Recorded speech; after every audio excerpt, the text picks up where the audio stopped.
right, Project Big Screen time. Jeff D. Lowe, Kirk, Kenjac, Klemmer, Gooch coming at you today with two movies that we may not rate 60 or below. We'll see. This could be, we started out with maybe the best picture winner, and we've just done a run of mediocre, unmemorable movies since. What a start. But we have today two pretty big movies in terms of name recognition. Frankenstein from Guillermo del Toro, which was released in theaters but is now on Netflix. And then Predator Badlands, the 9th Predator movie, the 3rd from Dan Trachtenberg, who has now done 3 insanely different Predator movies. Excited to talk about both of those. Have a couple pieces of movie news. One piece of movie news that nobody in the world, except for one person on this podcast, is going to care about. But we will talk about it because, you know, you'll get it when I didn't put it on the rundown. I saved it. it. We have more Rocky news this week again. I think we're finally out of Rocky news. I think finally the well is dry. I saw Rocky 4 at the theater this week. They had the Stallone cut again for the second time in 4 years. It played again. I went and saw it. It was great. Fantastic. Wait, Stallone cut? Well, yeah, he redirected Rocky 4, but he has a whole new cut of Rocky 4. It's like 80% different. Oh. I mean, the plot's but there's tons of shit in there. I think it's available on Amazon, but go ahead, Jeff. They got that Kill Bill one coming to theaters soon too, the combined cut. Yeah, that December. is gonna be him Tarantino finding any which way he can hack together, changing up the number of movies he's made. 10th movie. Yeah. Yep. Top 10 best movie monsters, which intentionally did not put a real definition on this because I think vetoes could be in play here if we veto someone as maybe not counting as a monster. So we'll get to it. We are bad boys with these top 10 lists. So. We are people. Yeah, we really. I blame Kenjac. He ran away from it. We should. Well, the funny thing is that we did it like based on influence and money and projects, and like we'll just do another top 10 best actors list. Right. Well, yeah, I think it was word. We'll get to it. We'll do it when we get to the top 10. We're doing another one, yeah. Or don't you worry. So let's start off though with Frankenstein from Guillermo del Toro, as I mentioned. His last 3 movies before this was Pinocchio, titled Guillermo del Toro's Pinocchio, because remember there was also another Pinocchio released that year. Zemeckis, right? There was Nightmare Alley, which was nominated for Best Picture, and The Shape of Water, which won Best Picture. Frankenstein based on Mary Shelley's 1818. I would normally just say novel, but I will say Gothic novel because that is very much in this movie. It's a mostly faithful adaptation of the book. There is a pretty big change at the end, which we'll talk about.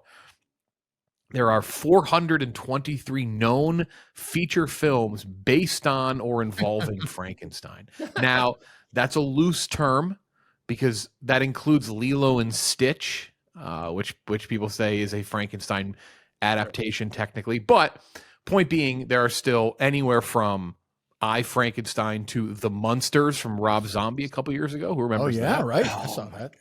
One of the worst things ever made. Terrible. Yeah. There's another one coming out, but we are going to review another Frankenstein movie in 4 months. I know. The Bride, yeah. from Maggie Gyllenhaal, starring Christian Bale, I almost said her brother Christian Bale, and Jesse Buckley. Her brother's in it. 150 minutes long. 150 minutes long. Not long movie, but it's a meaty 2.5 hours.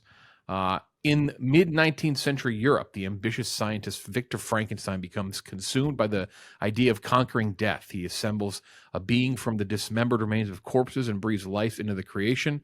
The creature, endowed with surprising intelligence and emotion, struggles with rejection, loneliness, and rage as it seeks meaning and connection. Haunted by his own hubris, Victor must face the moral consequences of his experiment. Oscar Isaac plays Victor Frankenstein. Jacob Elordi plays the creature. Mia Goth, Christoph Waltz in the movie as well. Very limited run. Didn't make $1 million, but made under like $500,000 at the box office. But again, it's a Netflix movie that they released in theaters. Shout out to them for at least releasing it, even though it was super, super, super limited. It was not the easiest movie in the world to find if you're not in a big city. 85% Rotten Tomatoes, 95% audience, 85 critics, 95% audience. That's actually the same as Predator Badlands. They both have identical Rotten Tomatoes. 7.7 on IMDb, 78 Metacritic, Letterboxd 3.9. Kirk, you go first. Score for Frankenstein on Netflix, like I just said, streaming now. I'll give it a 64. So, I did not care about the first part of this movie at all. I don't think the director cared about the first part of the movie. Seems to be the big question. Yeah, I think he cared a lot about the second part of the movie, which I was interested in. I'd be all in for a movie where Elordi is just hunting Victor Frankenstein for like an hour and 45 minutes. I thought it looked kind of lousy. It has that weird, and I know the ship was built, but like it might as well have been CGI because it's surrounded by CGI stuff. There's a scene where like wolves are attacking. It looks so fake. Just not impressed with the look of it all. I thought Oscar Isaac was not great. Again, I kind of go back to almost the inverse of House of Dynamite. I don't know, like maybe find a good British actor to play this guy if you're going to do that. I did not like Mia Goth in the role. I like Jacob Elordi. I thought he was pretty good. It just, to me, was a movie where the first half was, if you like that stuff, fine. There's a scene that shows him climbing up a castle. It's collapsing. It looks absolutely fucking ridiculous, I thought. But the second part where you get his story, I was kind of in. Like I was fine. I was all right with it. I'd prefer him to be a little angrier. I mean, they made him very sympathetic and very soft. But very Del Toro. But for me, the first half was a miss. The second half was better. So I would land, I might like it again a little more if I watch it again, but that's where I would land on it. It's funny you could call it like Not Your Grandfather's Frankenstein, with the irony being it is really based on. It's very faithful to the novel. Right. It's your great grandfather's Frankenstein. It's very faithful to the novel, again, with the exception of the ending, which we will get into, which the change is not like crazy. The creature in the Black Lagoon doesn't pop out. It's not like that crazy of a change, but there is a bit of a change at the end. And there's nothing you do about stuff like this. I'm officially sick of like a guy sitting down or lying down and telling his story to people watching for like 2.5 hours. At some point, the guys are like, "Look, why am I listening to this for 2 fucking hours? Like, what? I have shit to do." I'm just like, I wish there was, but I understand you got to tell a story somehow. But once he lied down in that boat and was talking to these 2 poor guys, I was like, "Oh fuck, they're doing this device." But I get it. You got to get there somehow. But yeah, like I didn't hate it. I thought parts of it looked really good, but I was just bored the first almost 2 hours until it becomes. I think it's 150 in. It's 140 in. It becomes his story, I think. So yeah, that's ultimately why it didn't work for me overall. Yeah, I think the big question is, which part do you prefer? Do you prefer the Victor stuff or the creature stuff? Before I saw it a little after you, Klemmer. You'll go next. I heard from someone, they're like, the Victor stuff's great, and then they're like, then you get to the creature stuff, they're like, it kind of lost me a bit. I was kind of expecting that. I felt the inverse. Where do you have it, Klemmer? Yeah, I think I like this movie a bit more than Kirk. I have this as an 81. Well, you definitely like him more. 17 points higher, Klemmer. Yeah, but I still have issues with it. So I think a big thing is like I thought Oscar Isaac was better than you did. I thought he was actually pretty good. I liked how like it showed I thought he handled like the obsession really well.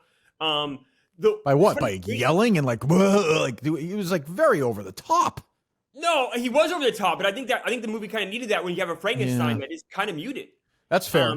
So it was kind of a nice juxtaposition there. I thought this movie, for the most part, looked great, but Kirk isn't wrong. There is some like really bad CGI. The wolves in particular are weird stuff, horrible.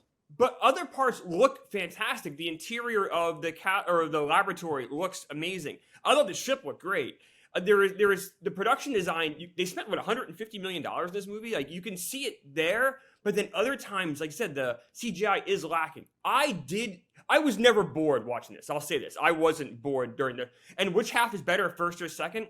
I'm kind of split. I don't really have a favorite. My biggest issue with this movie, though, is I think Del Toro is really brilliant. I like that Nightmare Alley a lot. Shape of Water is pretty good. Like he's done some Pan's Labyrinth. He's done some amazing stuff. The issue, though, is he keeps going back to the same theme of like monster that is. Yeah, he's made the movie 20 times. Yeah.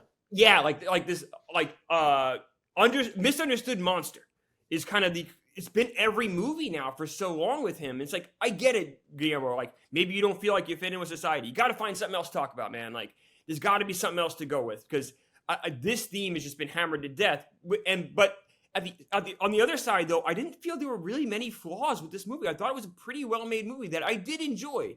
But I did leave the theater a little bit disappointed, though. Okay, so already a pretty big variation on scores. Kenjac, what'd you give it? I'm at like a 70, and I think that you kind of hit off the top. Like, there's no dead horse more beaten than Frankenstein. It's like you said, 423 films, shit ton of TV episodes, like shorts, all this shit, million adaptations of this. So I think that if you're going to make another adaptation of this IP, it kind of, the thought in the back of everyone's head making it should be, we need to do something to make this really stand out, right? And I think that goes double for Guillermo del Toro, because he's done nothing but make indirect adaptations of Frankenstein over the last 20 years. It's all he's been making, like we were just saying. And I don't think it really achieves that. It doesn't add enough new. It doesn't give you a real reason to hold this up as like the standard for the character, which is when you bring in Guillermo del Toro, like that should be the thing, right? If you like, you've all eaten like steaks and stuff. If you hear, hey, I'm getting a steak from the best chef in the world, one of the better chefs in the world, you're expecting it to be different than the other steaks you've eaten. And I don't really think it achieves that. You know what I mean?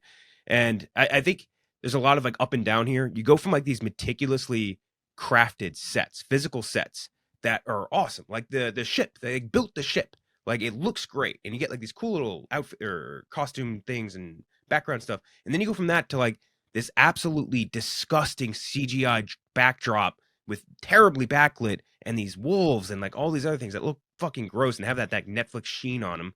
And it really, it pisses me off. And like you get some really gross gore, which makes you feel uncomfortable. And then you go straight from that into like a kind of heartwarming scene to a lighthearted exchange to like, and I don't love that. It's just not for me. And I think Del Toro, like you were saying too, Klemmer, like he has like a really unique mind. And I think it's really being wasted on these like adaptations, especially these last three, like Pinocchio. And I know you like Nightmare Alley. I didn't like that really. Like I really want him to team up with like a real dark fantasy writer and like let him make something new, fresh, unique, because that's where I think he really shines. These adaptations, I'm just kind of done with them. And as far as acting goes, I think I'm probably more on your side, Klemmer. I was like, or maybe in between, where I'm like, I think Oscar Isaac was fine. Elordi didn't really have much to do. But Christoph Waltz, what the fuck has happened to Christoph Waltz, man? Is only Tarantino able to like milk this out of him? Like these insane... We're done. I think we're done with him. Yeah. Yeah. What the fuck? It was actually distracting with him in the movie. Yeah. I'm like, okay, where's the big Christoph Waltz moment? And that's what I feel like I've been waiting for since, I guess, Django, and just have not gotten it. Kind of a shame. Is he the worst two-time Oscar winner ever? Like talent-wise? He's like the Steve Nash of the, what do you call it? Of Oscars, yeah. I mean, he's pretty bad in. I don't like him in this season of I'm a Little Behind, Only Murders. He was in a bad TV show on Amazon called The Consultant, which I didn't like. He's been downsizing. Yeah. Oh. I mean, yeah, it's pretty crazy. Tough run. He was an Alita though. Don't forget. Yes, he was an Alita. Right. Yeah, big part of Alita Battle Angel. That's right. He I'll let Gooch go. Then I'll give my score. Gooch, what's your score? Yeah, I'm at a 65, so right next to Kirk. I did enjoy this, and I think to Guillermo's credit, he really nails, which is like the most important thing with a crowd pleaser, is he nails the opening and he nails the finish. Like, opens really strong. It hooks you right in, and then I really love Elordi's performance that closes the movie out. But that first act, when, like Kirk said, when he lays down and he says, and he goes all the way back to the beginning, like his literal childhood with Tywin Lannister. And he's got this, like, we don't need that in this movie. It just does not need to be there. There's a lot of miscast, I think, across the board. I don't think Oscar Isaac really ever settles into this role, ever. And to be honest, when Christoph Waltz shows up on screen, it was a bit distracting because I was like, I wonder what he could do with this role. That would be interesting. So I didn't love Oscar Isaac's performance. It's the meat of the movie, really. I mean, it's a long time. You spent a long time in that castle. And I disagree with you, Chris. I think that castle looked horrendous inside and outside. Yeah. Which is shocking. I mean, because so much of this movie looks great. I mean, the costumes are fantastic. The monster design, which you can expect out of GDT, it looks great. But everything else, what the fuck is going on? There's a couple nice exterior shots out in the Arctic. But outside of that, I don't know why it looks like this. Outside of the fact that it's on Netflix. And it just seems like no matter who goes there, you know, you got a 1 in 10 shot with a great filmmaker of the movie actually looking good. And this is not one of those 10. So yeah, 65 out of 100. Yeah, 74 out of 100 for me. There was a good chunk of it that I did like. I liked Elordi quite a bit, I will say. I thought he was pretty damn good in that role. Everyone else could you replace him with anyone. Yeah, you might have liked it more. For me, it just it doesn't find its footing quick enough to justify that first half. I heard like I've seen some people say they love the scene where he's in the lecture hall and he's showing off the technology or showing off what he's. All that didn't really hit too much for me, and I just the story structure and how it was told, I think, is so jolting, and like the back and forth, and then the let me tell you my side of the story, like that whole turn, like that just doesn't work for me. It never flowed. Like there was never, and that's kind of a weird thing because I feel like Del Toro never has that issues with his movies. Like there is such a like this guy crafted this in his mind for 50 years, touch to his movies where they flow in a way that you just like it's an experience start to finish that you never feel like you're like, you got to step out of it for a second and be like, Jesus, like we're still going on this or we're going this. Like this movie just didn't feel like, I don't know if it was the script. I don't know what it was. I don't know if it was like his determination to make it as faithful as he possibly could. But it just never flowed for me to really make it great. I did like a good chunk of that back half. Like I did think like you said, Kirk, like once you get to the creature, like I think that stuff's like pretty great. And I like the ending of the movie too. I like kind of how it goes towards the end and how it closes. And he mentions it, he talks about it. We'll spoil it in a second, but it's that beginning. It's like you have a great director. So the thing with that is that you're not going to get like a terrible, horrendous movie. Like it's still for me, average in the middle. It's just a bummer because you're like, fuck, Frankenstein, Del Toro, he couldn't make this like a Best Picture nominee. Like he couldn't make this like a real contender. That's a bummer. So there's some stuff to like, but the crazy thing is we all like it way less than most people do. People seem to love this movie for the most part. I just think when you have a source material so known, so familiar, done so many times, give it a jolt, like mix it up. And I think he thinks being faithful is almost a jolt, but everything is solidly average here to me, like with the exception of some of the really good stuff. Like pretty safe, I guess. Yeah. Which is I don't really expect.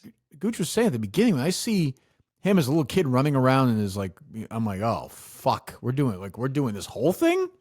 Like I got to watch his mom die. His dad, huh? Yep.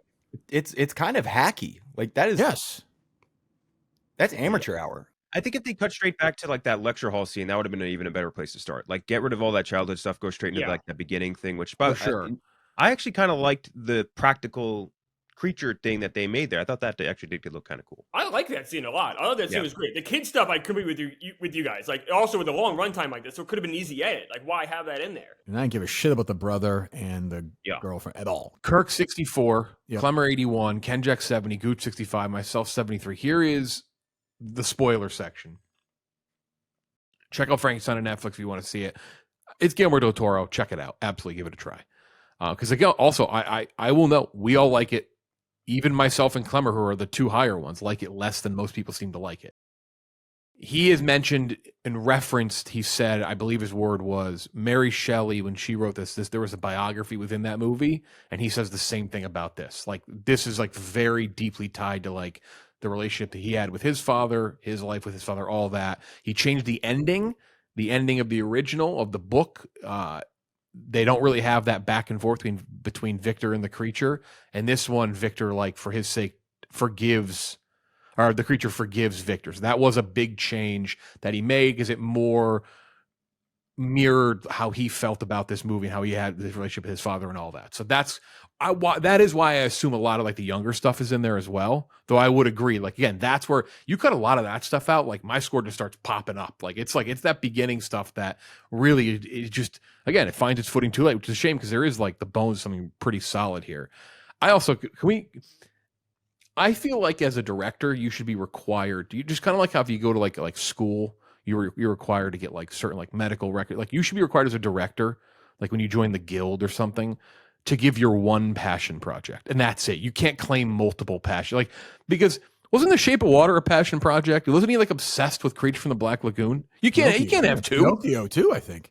Yeah, you can't just in that like credit to Denis Villeneuve. All he ever cared about in life was making Dune, and he just stuck to that. It's like there should be one passion project. You can't have a ton of different. Well, he does have one. It's these creatures that want to be human.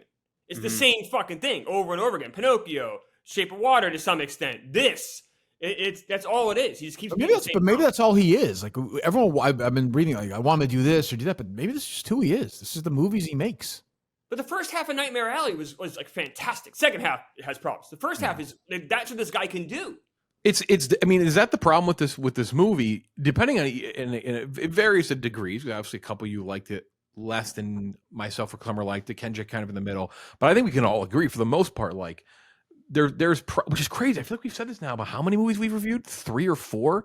Is this like too faithful to source material? How many times have we said this on movies we reviewed? Yeah, we just did that with Smash Machine. Did that with So talk about Springsteen too. It's like you just like Springsteen. the faithful. Like holy shit! It's like I would argue this movie. I hate doing this. I would argue this movie just shouldn't have been made. Like you should. We didn't have anything to say. Yeah. Yeah, guys, like you just don't. This was just not necessary, and I hate that. I've always viewed Shape of Water as his like nod to Yes. Frankenstein and Creature from the Black. That is what always surprised when like you kind of hear, which I get. Part of it is the press machine behind this movie, but like that's always kind of surprised me. What is the best in your eyes Frankenstein? Is just what is the best Frankenstein movie? Like direct, I guess you go back to the 30 whatever one, right? Like what modern one? You know the James Whale or Yeah, I'm trying to think of like all the best ones. Of like in the modern era, I can't think of one where they're like, oh, that's fantastic. But Yeah, like, original is. I mean, original, like at least iconic. You know what I mean? Like, Young Frankenstein. Like, do you just no, let that that'd be shit- my vote for sure. probably number Yeah, 1 or 2, I was right? gonna ask, like, are we talking just direct? Because if not, then No, yeah, I think you have to include so many because he's been Young he's Frankenstein like- would be 1 for me. I think Young Frankenstein would have to be 1. that's fair. Yeah, Peter Boy, baby. Yeah. But then, like, if you go to modern, like, It's not been good. And they've Just- tried too. They keep and they'll try again. You know, Well, I mean, the bride looks interesting though. That looks like a weird, like Different. kind of, like insane take on Frankenstein. I'm pretty excited for it in March. Like that looks interesting. I will note that is so far for 2026 my least anticipated movie is The Bride. Really? yeah. I don't know. It just doesn't do it for me. I like the movie she made with Olivia Colman. Me too. yeah. Yeah, I mean, she's. I could be. I hope I'm dead wrong on that one. Oh, I don't think it's gonna be good. Yeah, but I'm. At least it's gonna take some chances. It's gonna take some swings. I like that. Yeah, I will say too, our friend Justin Kroll did tweet out during the week that there's been a movie that's releasing early next year that just started screening, and everyone's saying if it releases in time, there's a shot that it shoots up some Oscar boards. That The can't Bride be it. could be that. I mean, The Bride is one of those. Mother Mary, the Anne Hathaway movie, is also being tossed out. But what if it is The Bride? What if The Bride is like that good? I mean, it's crazy looking. I don't even know what you would say is the best modern Frankenstein. It's crazy that this is probably like right up there. I didn't realize that Netflix originally bought The Bride, and then they abandoned it for Del Toro. Just kind of. Oh, really? Oh, Yeah. That's kind of funny. They abandoned the project after the strikes in favor of the Del Toro Frankenstein. That's funny. Jesus. Also, $150 million for this movie. What the I hell? feel like you see it though in a lot of parts. Where? Not in the CGI. Although, like even the details of the laboratory, you have like there's a face that's kind of like etched in stone that's there. Like I thought the ship looks fantastic. Building that ship, like Yep. I feel like there are elements that looks great, but then there are elements that look like you guys said do look horrible. I'm not going to defend. If I the told you world. that ship, if I told you that ship was CGI, you would believe me though before you saw it. I would. Yeah, I would just because partly just because the outside looks. that's you know, what I mean. Yeah, if you're gonna do it though. That's I actually like. I kind of agree. I kind of agree with Klemmer, but in the sense that like I see where they spent it. They just did a poor job, really. I like some of it had to be somewhat intentional, right? Like there's this gothic, like weird kind of like Del Toro camp, but I just don't think it comes across. I just don't think it works visually speaking. Pretty much In everything most physical, I think, looks good.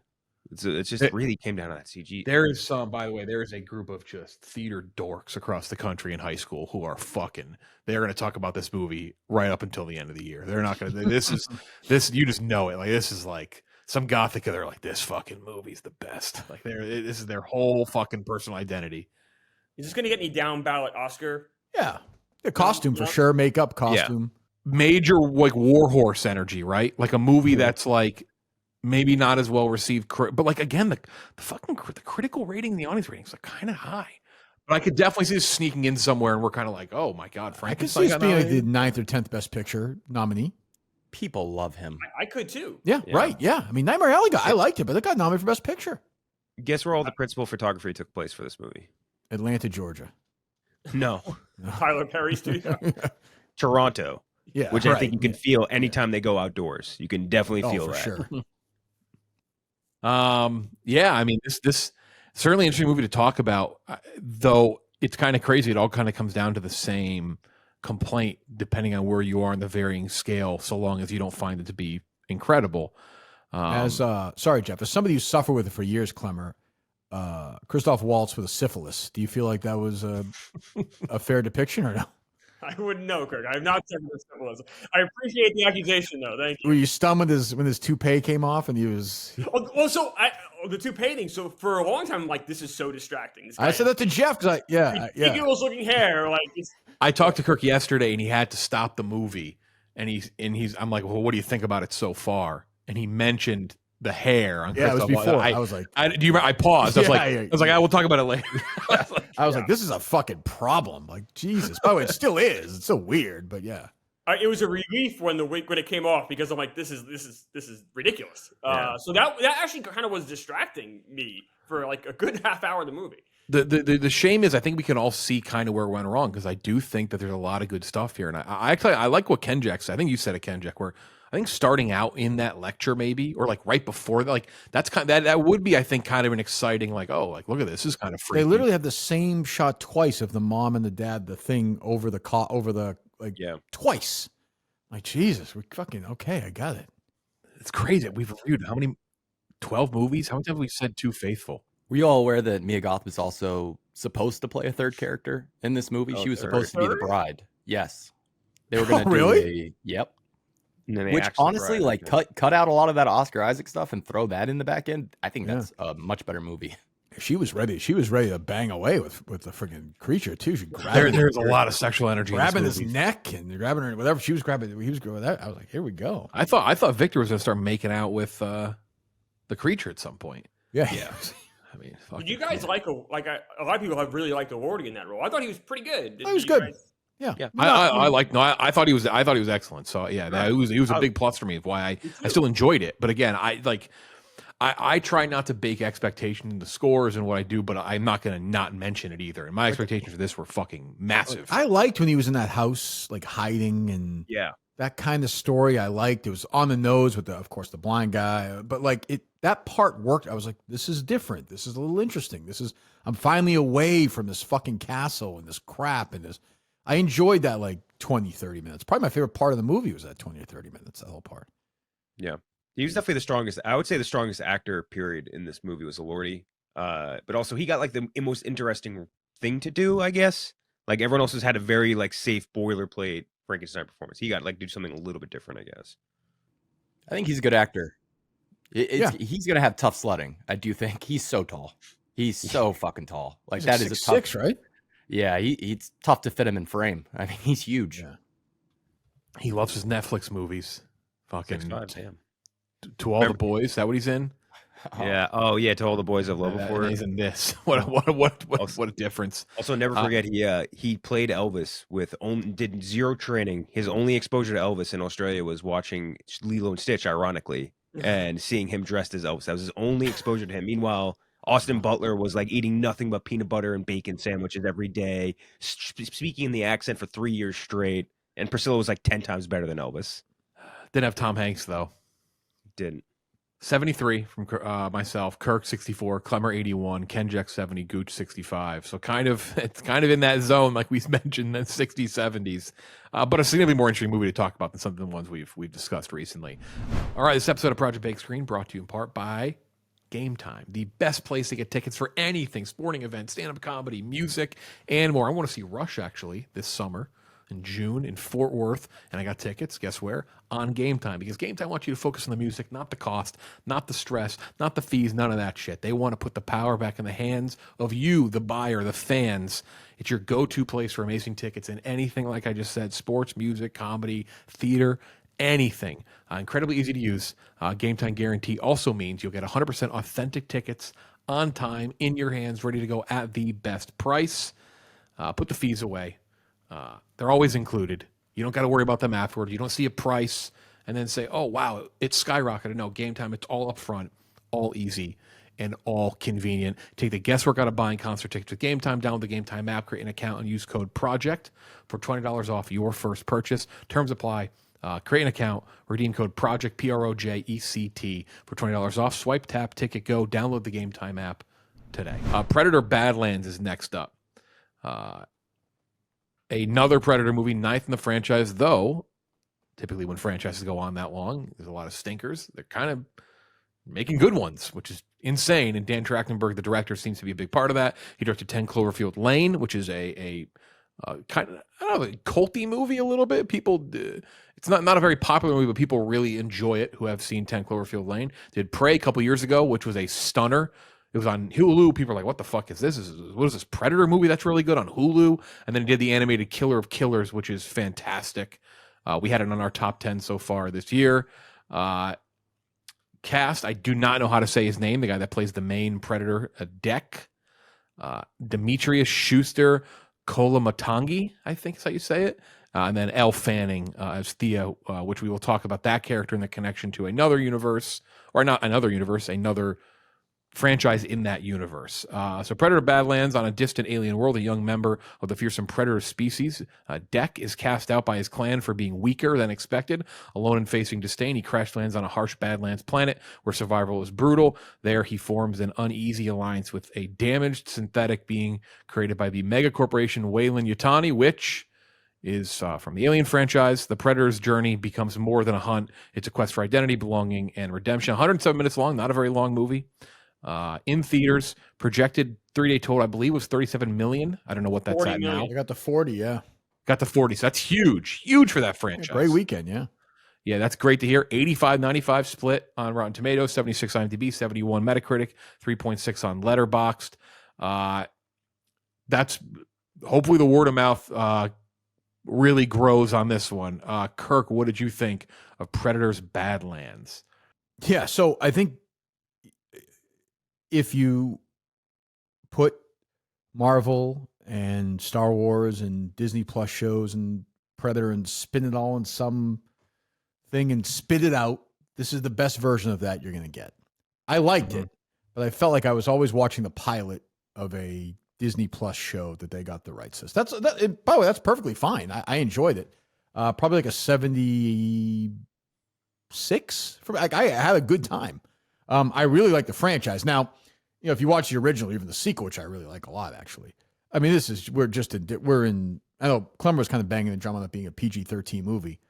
This movie is like basically barely PG-13. I mean, this is a movie for everyone, and I like it. Alien blood is a big reason why, right? That's definitely for why. sure. It's alien blood compared to human blood, yeah. For sure. No, but I mean, you've got the cutesy little sidekick little fella. I couldn't believe Baby Yoda was in this movie. I couldn't. I was just like in the same jokes, and Elle Fanning is quirky and cute and lovable, and even the monster, down deep, he's going to joke around with you after a while. It felt very rushed to me. Like they was lying down that first night, and he told a joke, and she's like, "You're joking?" I was like, "You guys met an hour ago," but still, I liked it. Like it was clean, it was fun. I was rooting for him, and the audience. When the movie ended, the audience applauded. They had a good time. This is a good, fun movie. So I have no problem recommending, but it looked and felt like a pilot to a Predator Badlands series, which I'd be all in for, like an 8-part series. Yeah. The ending felt a little rushed, but I liked it. I can see why people really like it. I enjoyed it. Kenjac, what'd you give it? Yeah, I'm like maybe a little bit higher. I'm at like a 79. And that's like an interesting critique. I think a guy, Ian, tweeted me this, I think something kind of similar. He said he thought like it was very Disneyfied. And do you think like in the meta sense, it's right? Like gruff exterior protagonist with a heart of gold gets exposed by the traveling companion and cute creatures. It's like Moana. You know what I mean? It's Moana reskinned with predators. Like it's not that dissimilar. But here, the thing is, like, I don't care as long as it is badass. And this movie is badass. You get cool kills, interesting creature design, like all across, because like that's something I think was really cool, especially in some of the other Weyland-Yutani universe things. Like we just watched Alien Earth, like very similar. The new creatures I think look cool. I think you get an interesting performance out of Elle Fanning. I think you get a really simple plot, which is good because it's the same thing that Trachtenberg did with Prey. It's like keep it as simple as humanly possible, and I think that's what makes Predator movies really great. You know, protagonist has to brave the environment and hunt the antagonist. Super straightforward, very very straightforward, which I appreciate. And I think there's a lot of things I really liked about it, but I think it really boils down to simplicity plus good action, and it has both of those things. That's all I really want out of Predator. I don't need bells and whistles. I don't need the fucking from what was the one where autism stops the predator. That was Predators? We reviewed that movie with one of our coworkers, Francis, on our old podcast, The Predators. Yeah, it was autism saved the day. Autism defeats the predator. Right. That's right. Yeah, this one.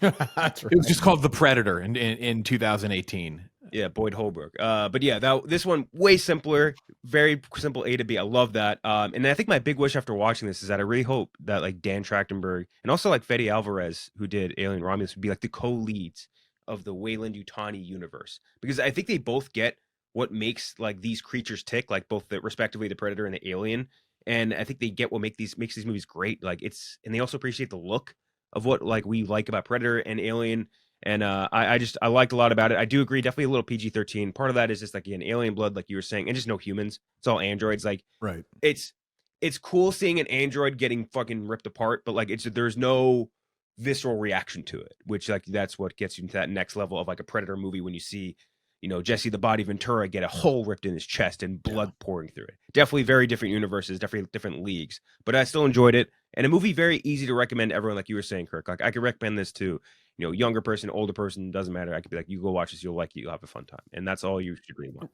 Right, Kenjac. I think it's kind of the point of what I like about it. What bothers me a little bit is that it's a standalone movie. You're right. Like it doesn't matter. You can just watch this if you don't have to know anything about the either franchise. And that's a good thing, I guess. And I think that's why it's going to do better. And it's over-indexing big time. Initially, like 25 million, 20, and people just like this movie, which is great. That's a good thing. Yeah, I'm a little higher up the scale as well. I gave it an 82. I thoroughly enjoyed this movie. I think my complaints be kind of the same that you guys have. I do think kind of like the cutesy stuff. I think it fits in the story well. Like it never has any issues flowing, kind of moving along. But I would have liked a little more focus on just the two of them. It's kind of like that buddy adventure. You know, I mean, literally looks like fucking. You mentioned Star Wars 3PO on the back of Chewbacca. Yeah. Like I just. There could have been a few things that would have just fit the genre and type of movie maybe a little better, but I do like this subversive like change in style. And again, this is 3 straight movies now this guy's made that are vastly different, which is kind of a cool thing. You don't see that very often in these franchises. Like, let's change it up. That's kind of what people always ask for. You mentioned Marvel and Star Wars, Kirk. Like Star Wars and Marvel, do something different, try something different. Well, they're fucking trying something different. Predator, they're kind of 3 for 3, which is pretty insane. So. Thoroughly enjoyed it though. The action, I thought it looked great, looked badass. This is exactly what something like this should be: is a fun, really good action time, thrilling adventure, and B, give you something a little different, a little different taste from this franchise. So I'm not saying everything perfectly worked in it, but for the most part it did. So yeah, quite pleased. Klemmer, what'd you give it? Yeah, I give it a 79, and I'm kind of in lockstep with you guys. Definitely like a kinder, gentler Predator. But one that still works. It's still like a crowd pleaser. This would have been like a perfect summer movie, like something for everybody. Yes. Like exciting, but yet never really pushes any true like limits or boundaries. One thing I really liked about it was kind of the world building, as far as like the different things on that on that planet, excuse me. Like the grass being razors, like that's cool. Like stuff like that, like how everything almost had a point, or everything almost had a threat to it. I thought was pretty exciting. I think Trachtenberg's like a really, really, really talented guy. I liked 10 Cloverfield Lane a lot. I liked Prey more than this. Yeah, I agree with that. I did too. I liked Prey more. But this was still really good. I would recommend this to like you guys said, like to everyone. Like this is exactly the kind of movies that are going to help bring people to the theaters and bring, because you can bring, it's PG-13 and it kind of is safe for just about anyone over the age of like 11 or 10 or 11, really. I think. I mean, like there's something for everyone. I don't know. This was a good movie. I'm glad I saw it, but it certainly is not like great. But 79. 79 as well, and then Gooch. And then I'm going to talk. I think there's a huge question that I have for everyone on this. But Gooch, what's your score? Yeah, I'm at a 70. We're all kind of in the same bubble right here. But very fun movie. I think I have a lot of the same issues that I had with Frankenstein, where at least visually, I think it's just flat at points. And the plot to Kirk's point, is very tropey. And I don't necessarily have a problem with that, but it does, you lose a lot of impact, I think, by the third act. You start to peter out. But I had a good time. It's an hour, 40 minutes. I think that's one of the big pluses of this. It keeps moving the whole way through. Very cool monster designs. I mean, across the board. The plants, like Klemmer, you just said, the grass, the trees, everything about it. I loved pretty much every animal except for one we'll talk about here in a minute. Yeah, good time. Yeah. 70 out of 100. I think Trachtenberg, by the way, really understands, I think, what modern audiences want, at least in terms of, we don't need these franchises. I think the age of like these connected universes is coming to a close, and the path forward is this. It's serialized stuff, low investment. Anyone can just go to the theater, pick it up and watch it, and then not think about it again. I think that's the way forward, and Trachtenberg really understands that. So I think that's kind of my thing. Sorry, Ken, because Gooch had said that it's good it was an hour 37, which I agree. But it's one of the rare times when I go to the movie, I'm like, boy, I almost wish there was like another 10 or 15 minutes of character building, which is dumb in a movie like this, but I like that stuff. But I'm kind of like, geez, the payoff with the sister, the payoff with the dad at the end. I'm like, but you know, it's just a standalone. Sometimes I just gotta say, you know, it's just a standalone action movie, and I just gotta fucking enjoy it because it doesn't feel like the payoff emotionally is there when it happens, but it's a fucking Predator movie. Maybe I shouldn't be that concerned about it. And I would also push back on that. I think visually, I wouldn't agree with the comp to Frankenstein, only because like you get all these exterior shots in New Zealand where they filmed where they look gorgeous. Like you're tracking them like walking up through the mountains like a Lord of the Rings shot or something. And I think that looks great versus every time they went exterior in Frankenstein, it looked like dog shit. So like, I think I would definitely push back on that. Yeah, we'll look flat. What look flat, Gooch? What were you talking about? Like, I would say just like it's weird because the first 5 minutes, I think it really pops, and then there's something about the saturation and the color. I think it loses a lot of that pop. Maybe it was just the screen I watched it on, but it felt very gray as we moved along. It's like the Death Planet. Maybe that's kind of the idea. It's almost like, you know, like Star Wars, like Dathomir or something like that. Like I think maybe that's like what they're looking for. Like they want it to be this almost like devoid, like kill house. They don't want it to be like a super colorful, like animated. They want it to be like you're running for your life. I can get maybe that's what they're going for. Maybe it was just bad editing post. I want to watch it again. I want to watch this again 10 times more before I'd watch Frankenstein. Oh yeah. Oh god, I ain't even close. So here's kind of my big question. You keep saying, you know, standalone kind of like, which has been the case. Prey, Killers. This, there is, spoiler alert, there is a cliffhangery ending. The character's mother arrives, which I know female predators, Yautja species, they're not explored as much as the male predator species, or the male of the predator species. So there's that, and there's also a very, very in-your-face alien reference in this movie. Yeah. I feel like I know the answer to this, but I think the big question is, do you... it looks like they're pointing towards a sequel or Alien versus Predator some point soon. That's going to happen one way or the other. But I mean, as much fun as I had with this, like, I don't know what type of movie they could make next. Maybe just an OG throwback type movie. I'd much rather them not do the sequel next, right? Like he's on kind of a roll here. Try another version, try another style, right? Like that, is that the consensus of what you'd want to see next? It's not It'd what's be gonna cool to happen. see like a planet Yautja. Is it Yautja Prime? I think they called it. It would be cool to see like a Killers, yeah. Yeah, almost like their Klingon type society, like something more like in depth on that. I think could be pretty cool. Yeah. This made 40 million opening weekend. Everyone seems to love it. You're gonna get family-friendly Predator now for a while. So buckle You're gonna up. have Disney with the fucking gun to Trachtenberg head. Like you're making a sequel next, buddy. No choice. Maybe he wants that though. That's my only like. That's my thing, is that like it's successful enough. Maybe if you were like, hey, let me make one more of these and we'll go back to it. But like, I feel like it's a pretty clear direction that he's pointing in of where he wants to go next. I don't know if it's, you know, like just a straight continuation of this or bringing it, which again, you're going to see the fucking xenomorphs in this franchise one way or another very soon. I think AVP would be good as long as there's no humans. If there's no humans, no Weyland-Yutani, it's just Alien versus just Predator. I think that would actually be solid. I think the humans kind of fucked up both those movies. And when he's being interviewed now, he is saying that he's, you know, you might get some Arnold too. I don't know how. Crazy. I don't, you know, I'm not sure that's a great idea necessarily. I'm fucking in, obviously, but you know, these really have a good thing going. When you dip back into that can be dangerous. But he's been talking about, he's been talking about that in a lot of interviews. He wants Arnold involved somehow. I will say Killer of Killers does add an interesting wrinkle to this where you can continue this movie in your animated world, or you Definitely. can do some of that Yeah. Arnold stuff Yeah, in an good point. animated setting. And I'd love to see that versus, a direct sequel. I'd love to see them continue some of these stories rather than putting them on the big screen. Save that for a different idea. Put a Predator in a Coliseum. I don't know. But yeah, continue this maybe in the animated world. I don't know if I need another Predator Badlands. I don't need Predator Badlands 2, is what I'm saying. Do we like this? Do we like this? Does anyone like this more than Prey and Killer Killers, or is this third amongst the three? Be third for me.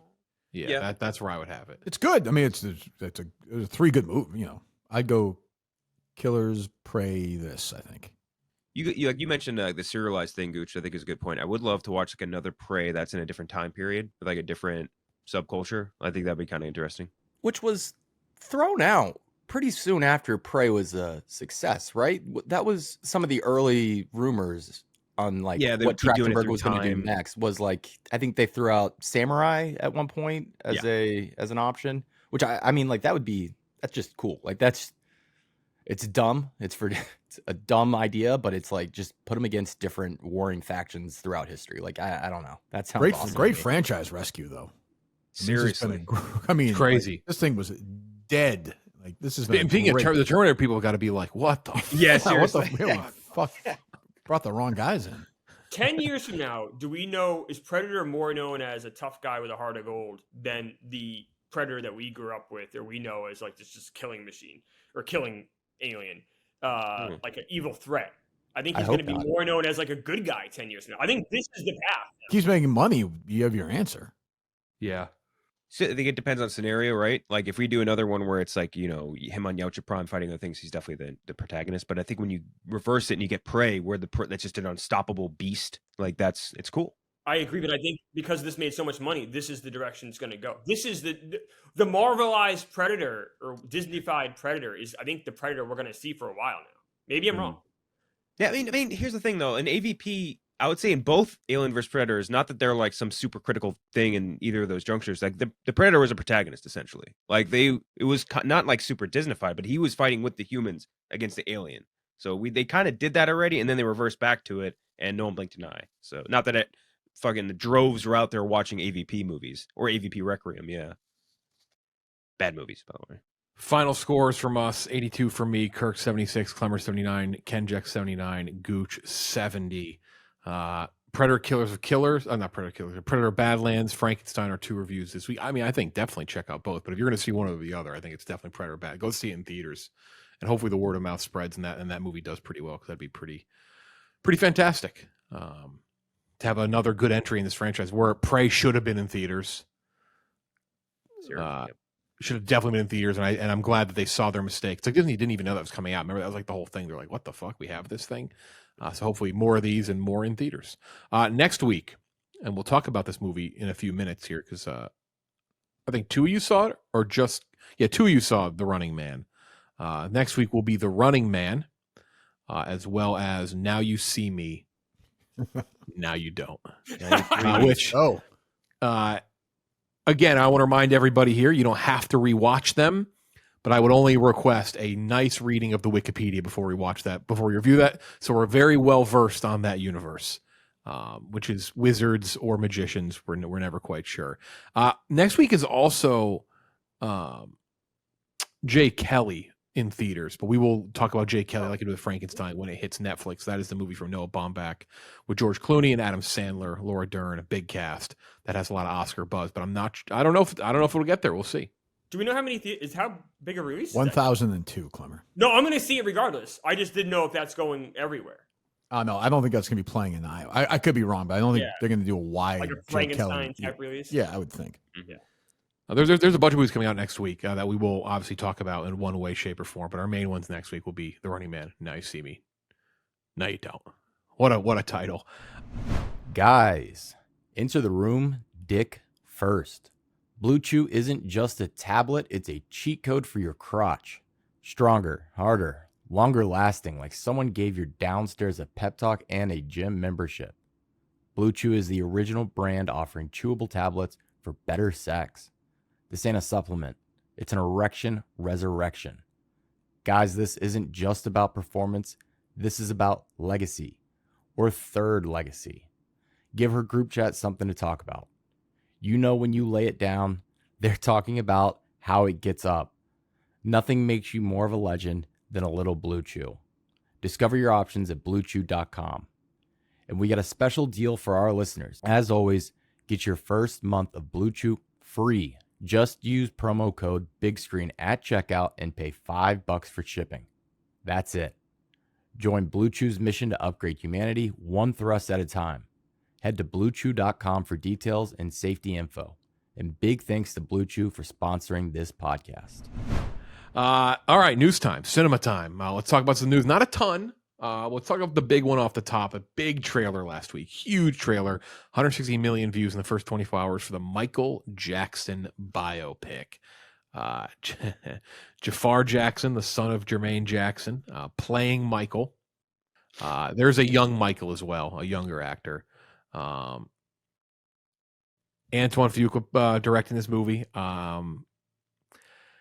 Of the Equalizer franchise, Training Day. Also did the 2000. I forgot he did a King Arthur movie. That's right. Olympus Has Fallen, Southpaw, Magnificent Seven. Done some good movies. I'm not sure exactly how much that gives you confidence in him making a Michael Jackson biopic. Obviously, the Jacksons incredibly involved in this movie. So much so as, again, a family member is playing Michael. So I would assume this is going to lean much closer to the Bohemian Rhapsody side of things in terms of how they cover and what they talk about. It looks like it's very much A to Z, right? Yep. What gave that away, Jeff? When they the first 10 seconds when it says from the producers of Bohemian I don't want to Rhapsody? say Cradle to Grave. I don't want to say Cradle to Grave because I would assume this does stop at some point. Oh, you can't go all the way. Well, there's also part two, though, right? They're teasing a part two. Well, Dan Trachtenberg will have to direct that one since Yeah, he's the Predator guy. It'll work. How dare you? I don't know. I mean, what is there to say about this? It's going to make a $1 zillion. I think it's going to make $1 billion next year. I think it's going to make more money than Doomsday next year.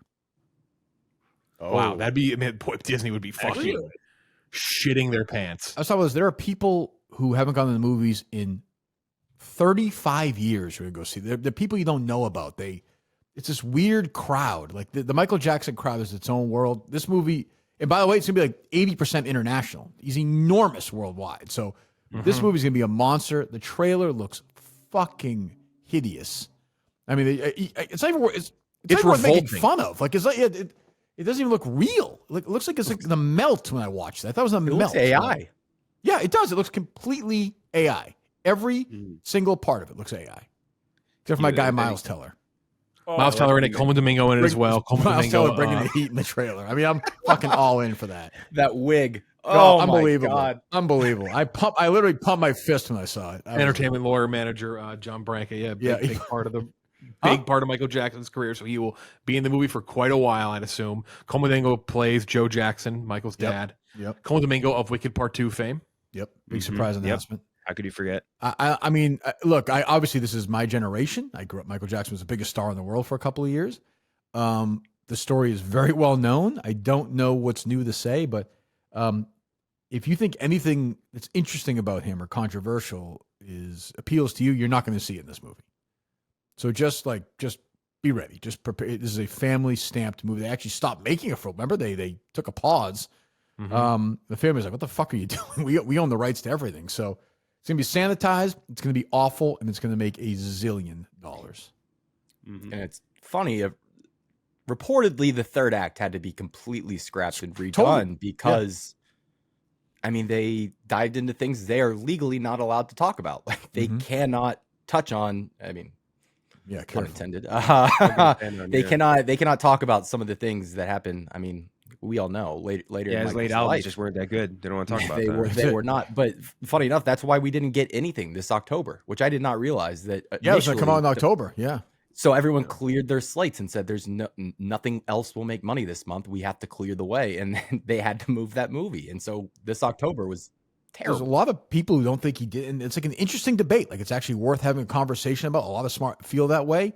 I get that, but like You're going to get none of that. That discussion is No. going to be completely removed. That story will be reserved for a horrible Ryan Murphy show. thing. Yeah. 20 years from now. That is true. Did Miles Teller and Coleman Domingo sign up for this thinking they were going to delve into the accusations more and like this would be a fuller, more complete movie, or did they sign in knowing this is going to be the sanitized Michael Jackson? I signed on knowing Universal give him a shit ton of money. He needs work. Yeah. Yeah, that's 5 years ago, he was. I mean, that was the hottest young actor in the game. Miles Teller. What has happened to his career? Yeah. I do like that you mentioned, Kirk, like the fan base for this, because I think they're like this weird, like dormant, like they've been in like hyperstasis. You know what I mean? Like the huge Michael Jackson fans. Because like every now and then some idiot will tweet out like, yeah, Sabrina Carpenter is more popular than Michael Jackson ever was or something like that. And they'll be the most responded to person on Twitter for 3 weeks straight and just getting shit on by accounts you've never seen that have come out of hibernation to attack them. There are going to be people who walk in this movie theater that haven't been in a movie theater this century. And they're going to like look around and they're going to be like, geez, it takes a long time for the movie to start. Like they're going to do all this and they're going to go. And then, by the way, they're going to go 36 times to this movie. How many times are you going to be in the opening weekend, second weekend for this movie when you're going to hear this said out loud to an old person? I think you're in my seat. Yes. There are assigned seats. Yeah. Yeah, a Coke was $6.12. Nicole Kidman, what are you doing here? I don't even know who Nicole Kidman is.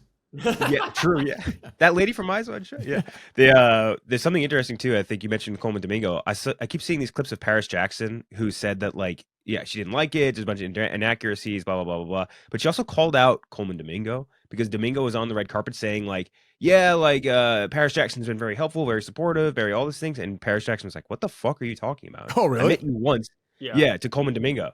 Paris Jackson was like, I didn't say any of this movie. Yeah, she's like, I had nothing to do with this. I met you once. I'm not supportive of this. Like, it's not my thing. It's inaccurate. It's like a money grab. It's not for me, which I think is kind of interesting. And also, I don't know if Jeff might be the only person besides me that remembers this. Do you remember the Joseph Fiennes Michael Jackson movie that never came out? Oh, yeah. What the fuck happened? Yeah, sorry, Kirk, you probably remember that too. What the fuck happened to that? Do you remember that picture? That's right. I forgot that one still of Joseph Fiennes with like the weird makeup and the hat just being That's right. That's right. That'd be wild to just release that. Yeah, true. I gotta look up that picture again. Yeah, I will say I'm very excited for this, for the train wreck that it probably will be. Yeah. This will be a big one next year for sure. Next up, Timothée Chalamet. Yeah, a lot of press for Timothée Chalamet right now. Get ready for that to only ramp up more and more and more and more. He really wants to win an Oscar. This was the quote that he gave out. By the way, I don't know what was his publication in, Gooch? I forget. This was Vogue, one of the worst cover shoots I've ever seen. Terrible. Vogue censors the word "damn." I think. Really? Anyway, where I pulled the quote from, it's censored. Whoever I pulled it from. If there's 5 people at an award show and 4 people go home losing, you don't think those 4 people are at the restaurant like, damn, we didn't win. I've been around some deeply generous, no ego actors. Maybe some of them are going, that was fun. But I know for a fact a lot of them are going, fuck, people can call me a tryhard and they can say whatever the fuck they want, but I'm the one actually doing it here. This is not new. He very clearly wanted to win last year. When he won the Globe, he was very fucking excited about it. And I remember saying too at the time, I said, I like this. Like I hate it. And I get why. And I get there's politicking in it. And I get there's campaigning. And I get it's not like A to Z winning a fucking Super Bowl, right? Where you week 1 to February, you win the game and you win the championship. This is not that. I know the Oscar doesn't work like that. With that said, I like seeing a guy who wants to win it. I like it. It's part of why I'm rooting for him to win this year. I think I agree, but I think he's made the point clear now. Like if he wants to win, he has made it very clear. If you want to win, if you're going to play the game, play the game like that. Now you've made it clear. Now you can kind of take a step back. I don't think he's going to do that, but it does matter. Like I don't know who can run against him, who has a chance this year, whoever it is. We know there are a bunch of candidates, but like if it's played right, then this may hurt him. It's stupid, of course, but this is how it fucking works with the Academy. It's a bizarre group. I do think a part of it too, it depends on who says this. Like the fact that it's Chalamet saying it, I'm like, yeah, cool. Like I like that he's just trying to. In fact, Bradley Cooper said this. I'm like, go kill yourself. Like I'm sure he said it too. I'm sure he said it after Maestro. I'm sure he's like, exactly. He's like, I did this. I'm gonna win this award. I'm the best. Like if someone else said this, it really just depends on who's saying this. And Chalamet is so charismatic and likable that like I'm like, okay, cool. Like I want you to win too, so I'm into it. But if it was like a different actor, it would be a very different reaction for me. I do think. Fair. the reaction online has been so disingenuous from so many people acting like an artist, a real artist would never want to win an award, would never be competitive with other artists. And that's not what art's about. Listen, this is how they've always been. I mean, Kirk, you watch that Scorsese doc. Yeah. De Palma talks about when he saw Raging Bull and he was sick to his fucking stomach. Pissed, he was yeah. like, Pissed. he was so mad Right. that someone he knew made something so great because he wanted to make something better. Like they are these guys at the top, they get there because they have something that drives them. I don't know why people are all of a sudden acting like this is new. I don't know. I remember when Spielberg won his second Oscar for directing for Saving Private Ryan. I think the first thing he said, Clem, when he got up there is, "It's okay to say I really wanted this." Like, you know, the guys want you want to win a fucking Academy. Like, that's just, Of course. this is what it is. Yeah. It also helps. It helps your career. It's too. the ultimate recognition from all of your peers. It's like everyone liked what I did. That's a great thing.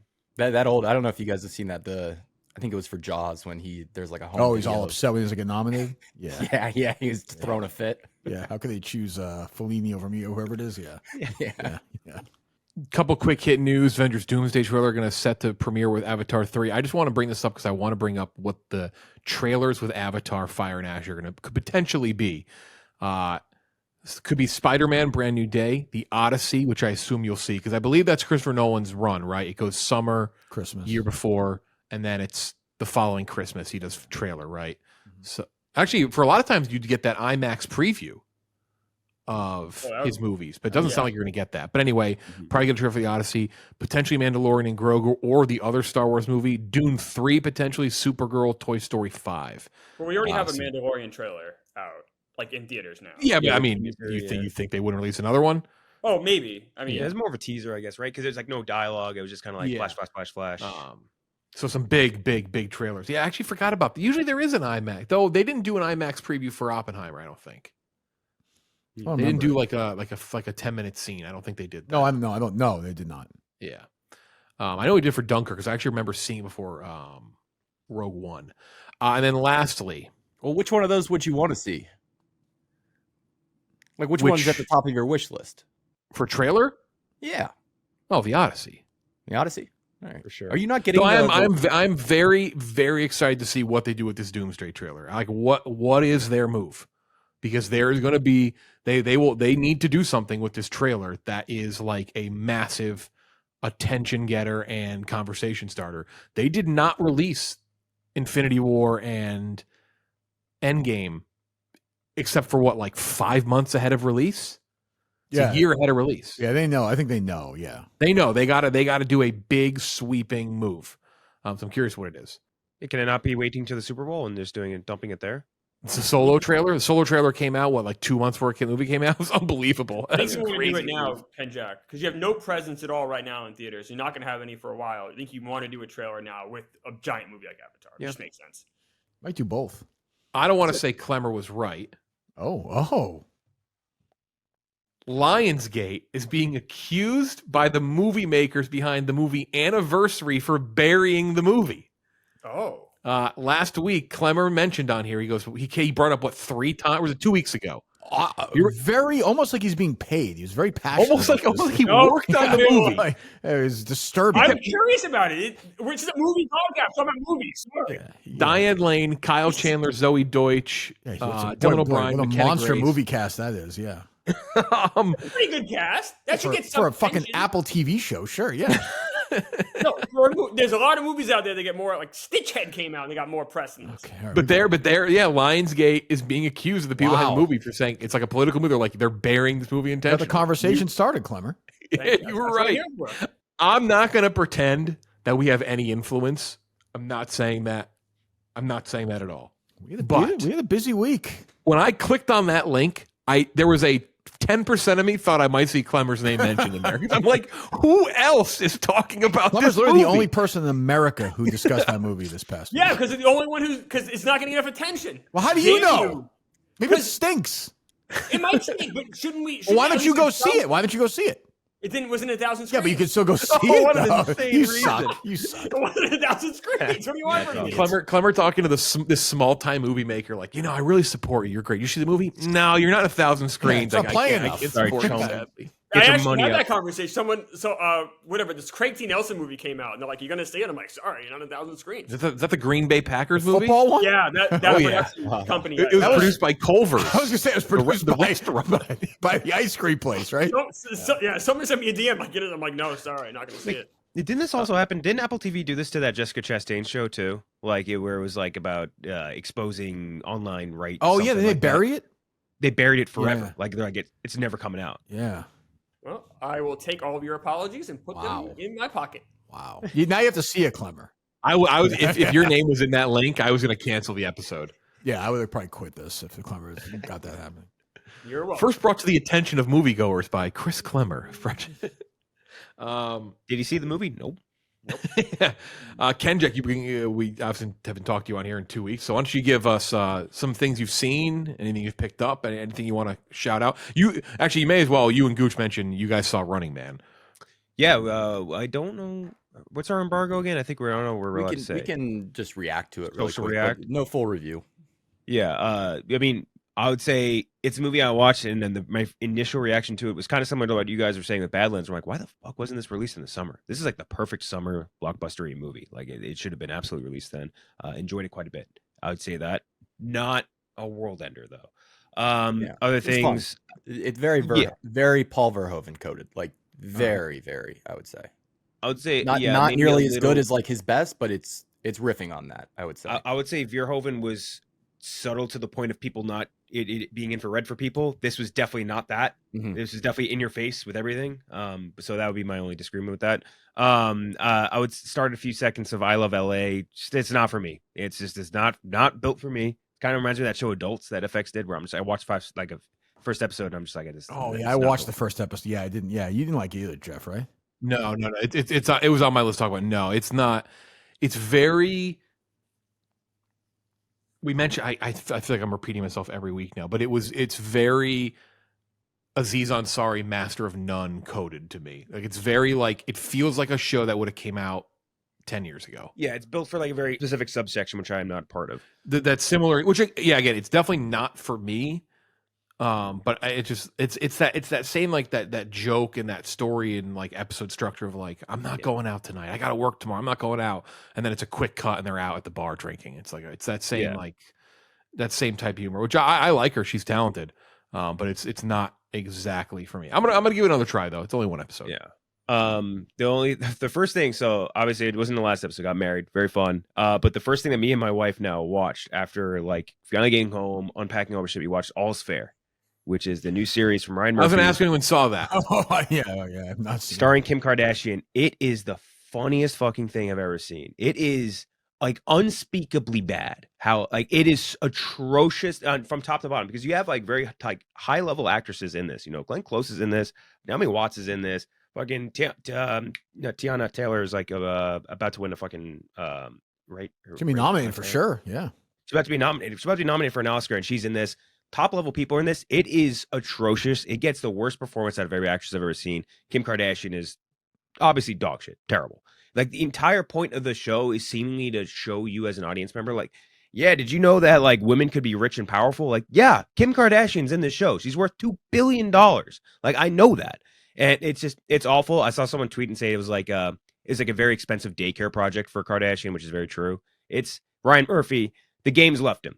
The game, I don't know if it ever found him in the first place, but it's totally left him. It's so unspeakably dog shit. And it's almost just a train wreck that you want to watch.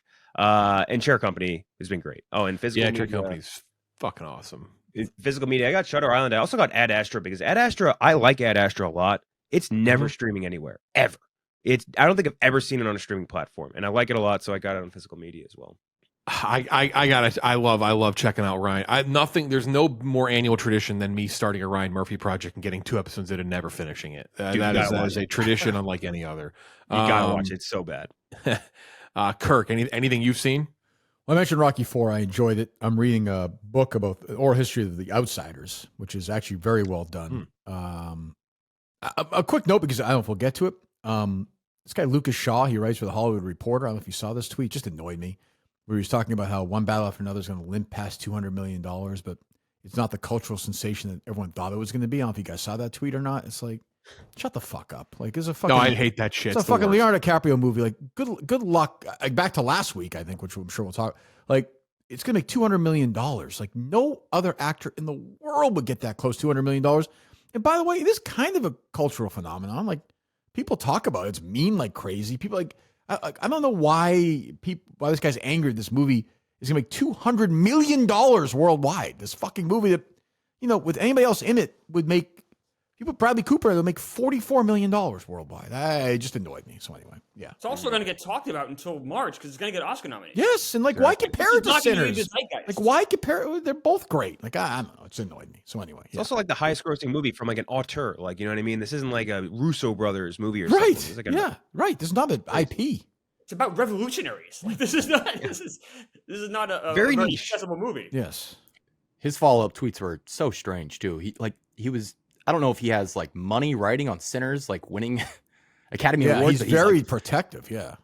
Yeah, it was like, you thought this was going to make more than Sinners. Newsflash, it didn't. It's like, no one said that. Why are no one thought that? And Sinners is fantastic. Like, what the fuck? I don't know. We've talked about, I think, in here, and I know, Gooch, you've talked about it on social and stuff, but there is this disease of equating box office success to movie quality. That's becoming, like, I'm sure it's always existed, but with social media, it just becomes more and more a thing. It's just really fucking annoying. And you can care about both. I'm very passionate. I know Klemmer is too. Like, I care. I enjoy following the box office. I like the business of it, but you can't.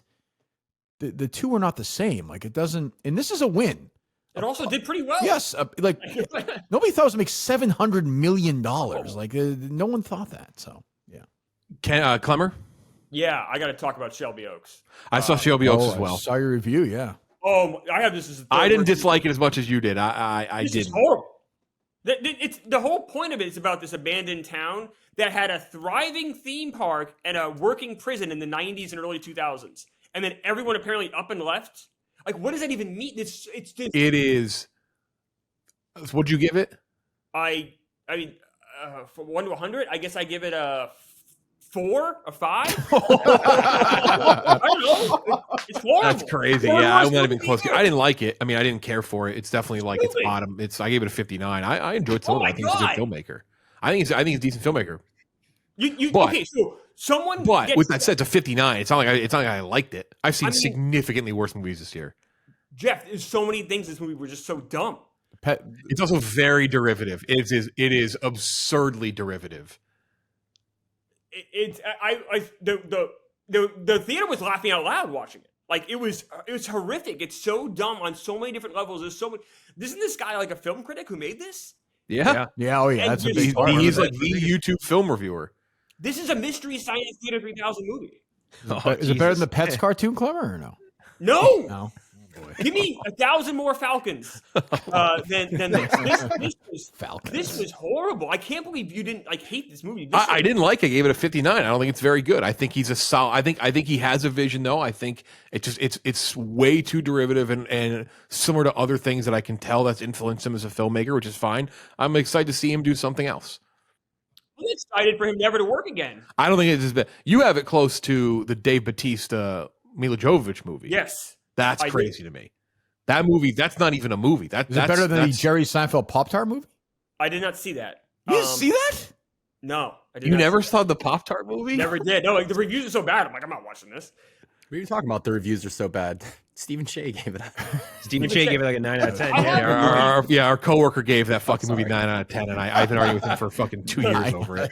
The fucking worst. Did you guys see Bride Hard? Love Shea. Oh God, I have that better than Shelby Oaks. That's crazy. It's just 10 minutes of this woman walking down an aisleway with a flashlight. 10 minutes.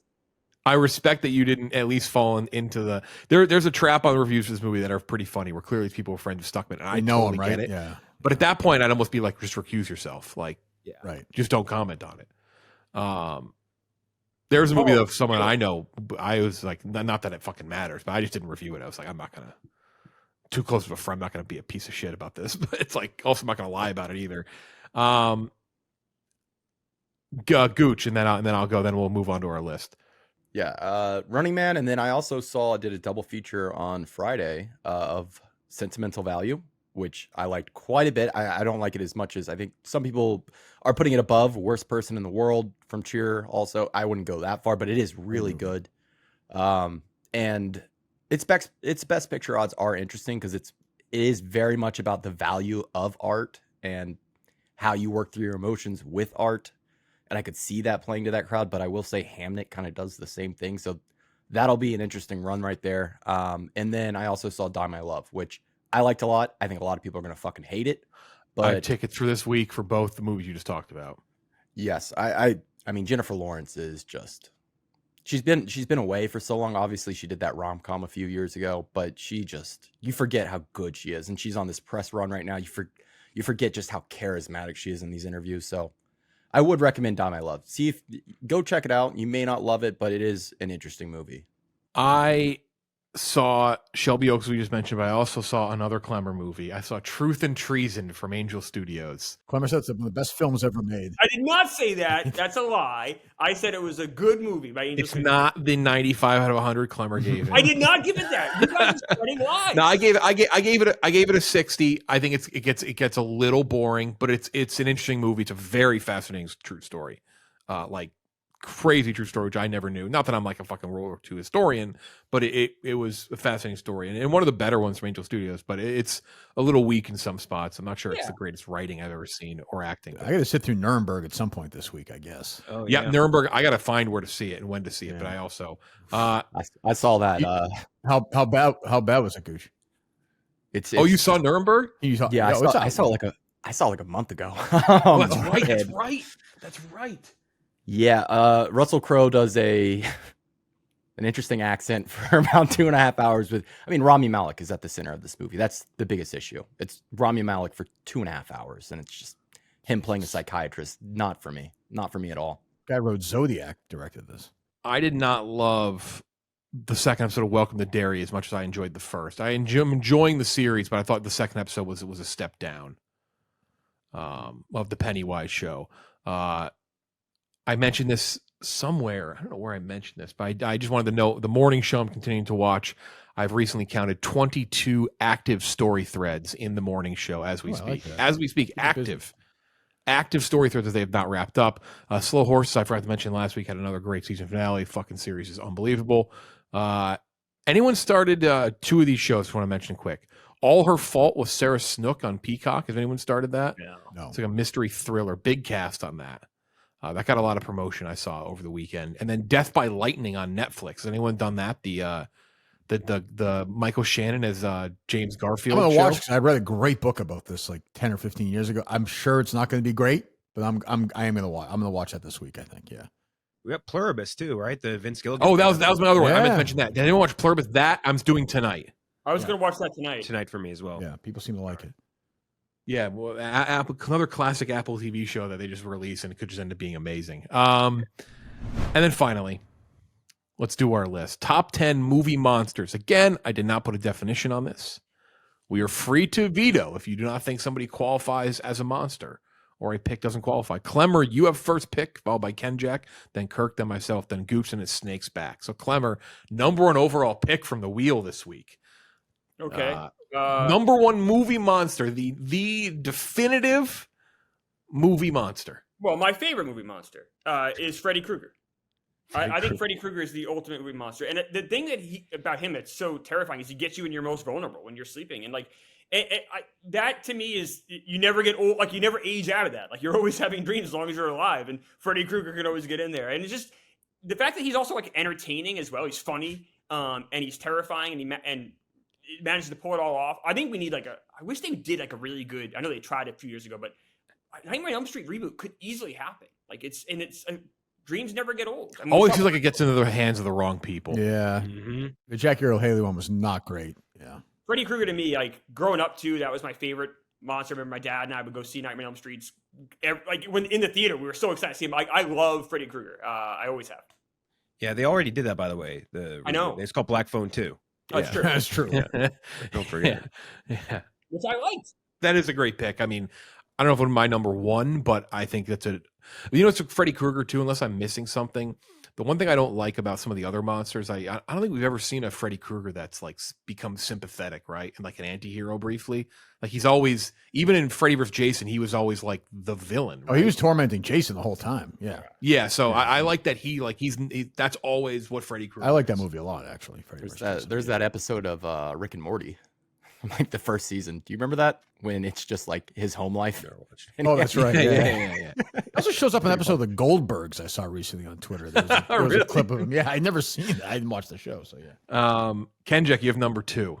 I'm gonna go with The Thing. I think The Thing is one of the most horrifying creatures ever created in any medium, and a lot of it is just like that aesthetic of monster from like the 80s, the Carpenter type of like real prosthetic effect, disgusting, slimy, real thing. Like really, just it horrifies me, and like I think it works on both levels. Like the concept of The Thing is horrifying because like it could be anything. It could be literally anything that you're talking to, walking to. Like it could be anything in the world that is in your sphere, and I think that's scary. I think when it turns into an actual creature and like pops its head off and starts like flying around, bites the dude's hands off, when it morphs into the weird sort of like amorphous blob, horrifying, hairy, slimy, disgusting, and then just physically, it's horrifying. So even if it wasn't physically gross, and it was just the concept of it being able to hide in anyone's flesh in any form, that would be scary. So I love The Thing. It's one of my, I think it's my probably like number 1, number 2 horror movie ever.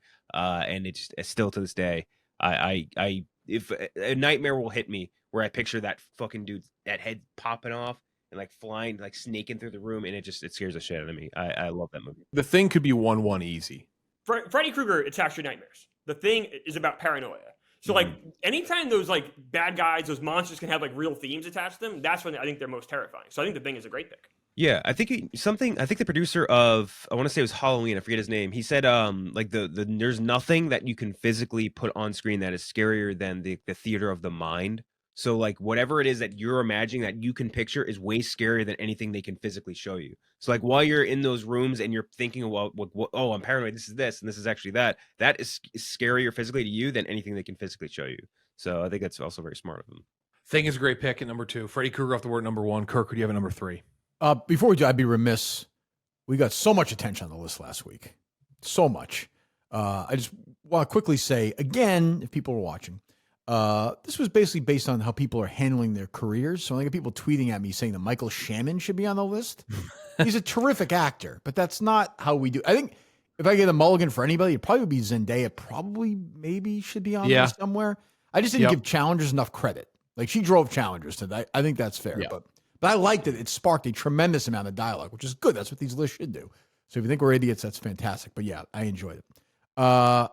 Between like, the Running Man and like this is an Arnold time right now. So I'm gonna go with my guy Robert Patrick in T2. I think T1000 is just a great movie monster and a great in the theater visual moment where you're like, holy shit, what is fucking going on here? And it's great casting too. He's great in it. I think he later plays it in Wayne. Did he mock himself in Wayne's World? Yeah. Yes. He did, right? Yeah. Wayne's World 2. Wayne's World 2, correct. We'll probably do this at some point. I'm guessing it's probably my favorite Cameron movie. I think. Yeah. It's I think it's hard to, but yeah, T1000. I love Robert Patrick in this. I love that guy. Again, being in the theater, like what is going on here? Yeah, love it. And like a pure monster, just a movie monster. So yeah, I probably with my first pick. I think the other picks are good too, but yeah, that'd be number 3 for me. Not blinking as he's shooting the gun. Yes. We'll have to do a Cameron ranking, I guess, when we get that Fire and Ash season for it's Avatar. tough for me to pick between the 2 Avatars, though. It's going to be hard. I don't know which one I'm going to go with. Don't put it past you. Gooch has Avatar: Way of Water number 1. I'm without question. Tattooed on his back. Listen, slowly stick together. Definitely fall asleep. I'm definitely going to fall asleep in the theater for the third. Definitely.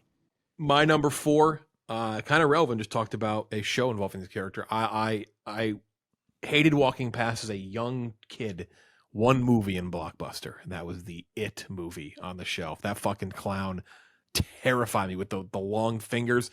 Pennywise is a great, terrifying clown.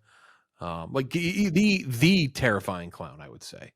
You talking about Tim Curry specifically, or?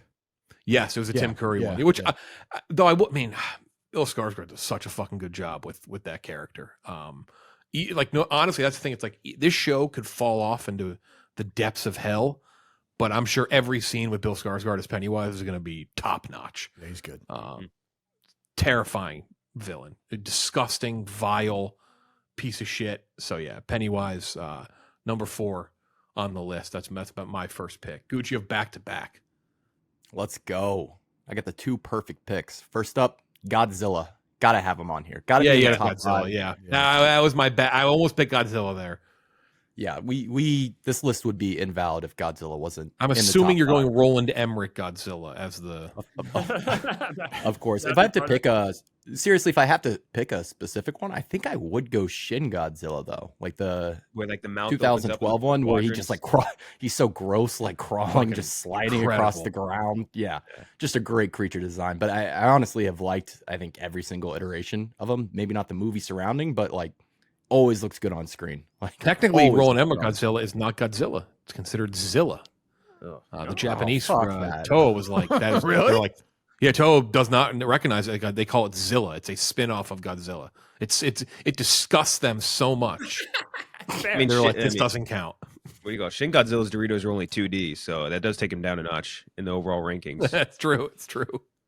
It's funny because like one of my favorite things about the character is that we have like 2 different franchises running with the character at the same time that Yeah, are they just wildly different minus takes. 0, right? Yeah. Minus zero, Godzilla yeah. minus 0 is the sequel they Minus- said like last week or so. -1, right? Or was -1 the last one? Minus Minus zero. one was zero. last one, now it's minus 0. Yeah. Yeah, minus Oh, 0. okay, okay. We're going down. What are we gonna do next? Plus Plus- 1? Is it plus -1? one? Plus Wouldn't one? it be? Plus Isn't one, that the yeah. natural progression of that? Well, Yeah. it's like a wedding invitation, film invitation. or something. Yeah. that was- So Godzilla, and then we'll pair him with his good friend Kong.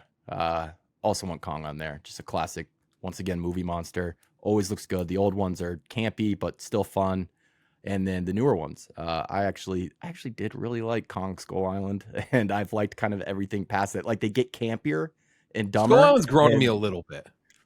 I think my issue with Kong is he's not scary. Kong's not I've still got scary. 2 hours left in the Peter Jackson one. I'm almost done. Colin I Hanks. like that is- movie. You like that movie, Klemmer? Yeah, that was fine. Yeah, Really? Yeah. Yeah. I'm like, yeah, this is pretty entertaining. Brie Larson's taking photos the whole time. Yeah, it's great. But yeah, no, Godzilla and Kong, 5 and 6. Those are my boys. Those are good picks. I feel like paired together, that was smart. Yeah, I see now why you said that worked out. My next one, do I want to go scary or do I want to go? I'm going to go iconic more than scary. I'm going to go. I assume it counts, right? It has to. Michael Myers. Ooh. It's a person. I don't. I hedged on this. I'm okay with it being I'm okay with the vetoed. human as long as it's supernatural. He's not technically supernatural, right? He's become the issue is he's become supernatural with the way they've like he. But at its best, he's not. It's tough. I would What is agree. so the definition, what is a monster? That's ultimately what we're saying, right? Like, what is a monster? I don't I think think this can canonically count. he's human, right? Like just a Is he too human? I think Yeah, it's that's too the- human. that's- So Jason, problem. Jason Voorhees is out too. I would say, like for example, Yes. I guess so. Cross mine. Yeah. though. In that case, I'm going to go with. Tough.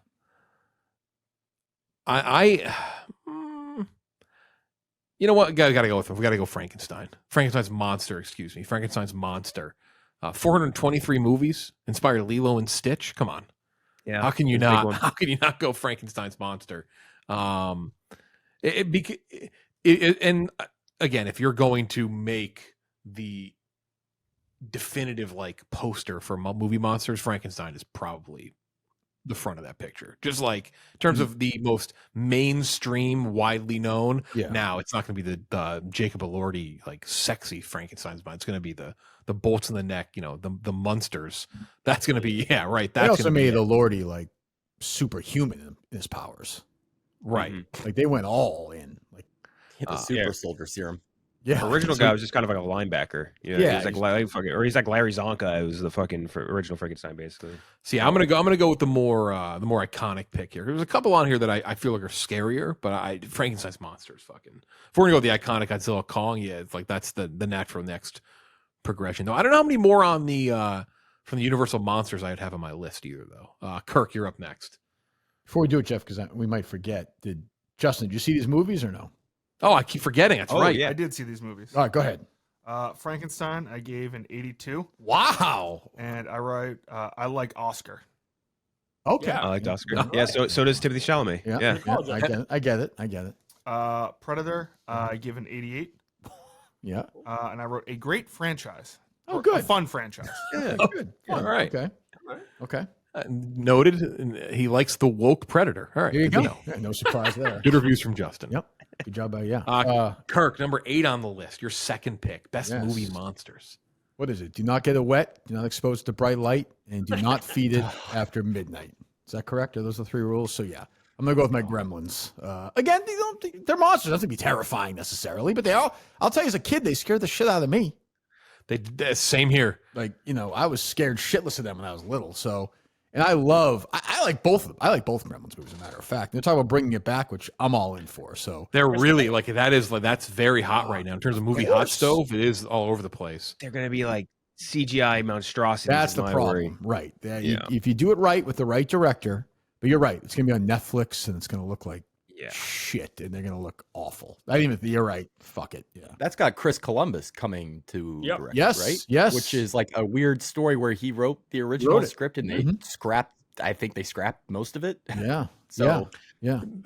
I almost made that a news item. There's a headline that says Harry Potter director in talks for Gremlins 3. And so I was like, without opening this link, that's one of 4 people. It's Christopher Columbus, Alfonso Cuarón, David Yates, the guy that made the franchise Black and White, or then the other guy nobody remembers who did Chambers of Secrets. So, or they did the Goblet of Fire. So I'm like, it's one of those 4. But yeah, it's Christopher Columbus. So yeah, as a kid, I watched this movie a billion times. But like when they were scary, they were legitimately scary. Yep. So yeah, again, not traditional movie monsters, but in the great moment of the 80s, they fit in perfectly there. It's a good pick. Gremlins, number 8. 2 spots left. Kenjac and Klemmer. A lot of options.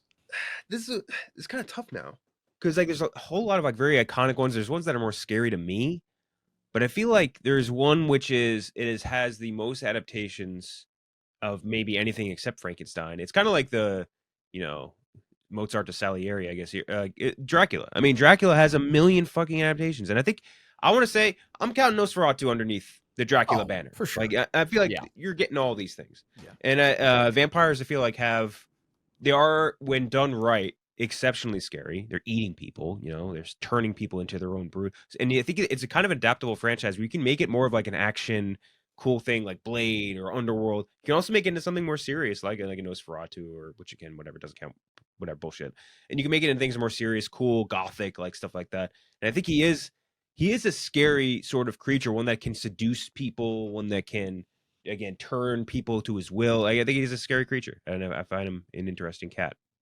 Yeah, you got to count that all Nosferatu, including the OG Nosferatu, who is just funny looking. Yeah, Just looks like kind of a goof. It's kind of just standing there. looks like Zydrunas Ilgauskas. Yeah, there's always Dracula, which Dracula's kind of in the same spot as Frankenstein, right? Where it's like all the modern Draculas. Though I feel there's a couple Draculas that people seem to like more than the Frankenstein ones. Yeah, I could be wrong though, but there's a lot of modern like. I guess you kind of like Twilight, like that. but they're not really like Dracula. They're just kind of vampires, right? Yeah. Yeah, Right. Twilight reminded me more of Elordian Frankenstein almost, the way he's kind of wandering around, looking pale and For sure. longing. It's sad. Yeah. Klemmer, round it out before we go. Last one on the list. Yeah, I'm gonna go with Predator, just because of the amount of films, and I just find him to be just a really interesting monster. But I feel bad for leaving off Brundlefly, because The Fly is such a great movie, and that was monster my next up. is so terrifying. In fact, the monster's inside all of us. But I feel like for this list, I think it has to kind of be Predator over Brundlefly. No, Just 'cause Xenomorph doesn't make the list. no. Yeah, that's crazy. Well, it got kind of like not flanderized, but like after the first one, it became where the first one was like we can only spend an entire movie killing one, and then all of a sudden Aliens is like, oh, we can just kill them by the boatloads, and then as you move on, it becomes kind of the same thing. They become a little bit less scary. I blame Prometheus for why Xenomorph got left off the list. I would Why? say more Covenant, but I just blame it. Just blame it. Just yeah. I'm still Both good movies. I'm still battling Ian Holm being in that last Aliens movie. I can't. I'm still What a misfire. really upset me. A couple other ones. I feel like. Would these have counted? Would you have counted? I don't think I would put on my list, but the Nazgul or Voldemort. Would you have counted those? I don't know enough. I don't know enough Like, about it really. the Mouth of Sauron, I think, was actually scary. That was fucking creepy. Um, Where like you don't even see his eyes and he just has the big mouth. Yeah. I was wondering if anyone was going to say Darth Vader. I was looking at No. movie Same rule, monster right? list, and a lot of people have No. Darth Vader, Yeah. which I don't think I- counts. I had the Tremor worms on my list. Oh, those are good. I like that. Yeah. Those guys are pretty scary. I had the creeper Pinhead from is Jeepers another. Creepers. I don't care about the franchise Hellraiser, but Pinhead is a disgusting creature. Yeah. I saw Vile. Jabba Pale the Hutt Man. on lists. I was like, Yeah. that doesn't count. I don't. He's not- Yeah. I will now read a text from Justin, Oh. our esteemed producer from the show. He did have one suggestion. I will have to read it when we sent the list. He says, "I know I don't have a vote, but Harvey Weinstein should be the number one." Yeah, pick." Hollywood He is- monster for He sure. he is right. Woke He is Justin. right. Predator. Woke Justin strikes again. Yeah. Well done by Justin. Would we have counted Jaws? I thought about that too, No. but he's the It's not shark. a monster. Yeah, he's like- just. yeah. Yeah, he's just. I think he's too much of just an animal. Yeah. Yeah. I would say like the Quiet Place creatures were pretty scary. Like the design of it, where like its head expands and like the sharp teeth, and like the fact that it's like the second you hear it's just over. I kind of like. I those. kind of think the opposite. I think the second you see them, I'm not as scared of them. Yeah, maybe when you see it, it's a The little bit. idea of them is scarier than them. Okay, I would agree with that. They Yeah, also it's lost creeper. a lot of punch in the sequels. Oh, Yes. That last one's a bad movie. Yeah. That stupid I didn't cat. hate it, but Oh. the cat. Yeah. Oh, that's Um, right. The, Jesus. The Also, creeper shout out from Jean Jeepers Jacket. Creepers always got me. Shout out Jean Jacket from Nope. Yeah, Oh, yeah, true. true. Yep. Good call. Yep. Clemmer It hated wasn't even that the movie. scariest part of Nope. It was the monkey was the scariest part. Of Nope. Monkey was horrifying. great- Although it's great in stuff. And hand. they get sucked up. Oh, that's horrifying. Clemmer Yeah, hated the Sucked movie. up in those tubes. I love the movie. It's a very good movie. It's not one of the greatest movies of the decade. No, it's not. Sorry, it's not whatever. Surprised Angel Clemmer didn't Studio- pick, Angel Studios movie was. I have that below. Tribe and no, Treason. No, you can't do that. Yeah. That's Clemmer's right now. Clemmer's next pick would have been Helen Hunt from Castaway. She was a monster. She waited like an hour and a She half. was. But she's That's fucking actually a fair point. Mr. Yeah. Big. She's banging him in the Dentist. dentist's office. Jesus. Yeah. Oh, I had a map. Chuck's sitting there trying to fucking find some fish. No shit. Hey y'all, it's Gooch. Congratulations on making it this far into Project Big Screen Episode 6. I'm going to tell you how to join our fan rankings now, and all that is a follow from us on Letterboxd. So what you need to do is comment below with a movie that scared the shit out of you as a kid. Comment that below with your Letterboxd handle, and I will follow you from our account. Make sure, if you're not already, make sure you're subscribed on YouTube, subscribed on Spotify, Apple, wherever you listen. Make sure you like, make sure you comment. Do all the things that help us. We really appreciate it. Those things do more for us than you can imagine. All right, back to the episode. That's it. Running Man. I'm very excited for the two movies next week. Running Man and Now You See Me, Now You Don't, which is one of my least favorite movie franchises ever made. I cannot stand those movies. But I can't even pretend I'm not excited to see that movie next week. I hope they lean so far into the wizardry and the bullshit. That was just ridiculous. So we'll have those two next week. Very excited about that. We'll have to think about what our list will be for that. Have a big interview for one of those movies. We did with for that the week, episode 2. which we are doing on Monday. Yeah. Love it. Love it. That's it. Morgan Freeman. Kenjac. Huh? Good. Klemmer. I don't even know who it is. Gooch, Kirk, Jeff D. Lowe. We'll talk to you next time.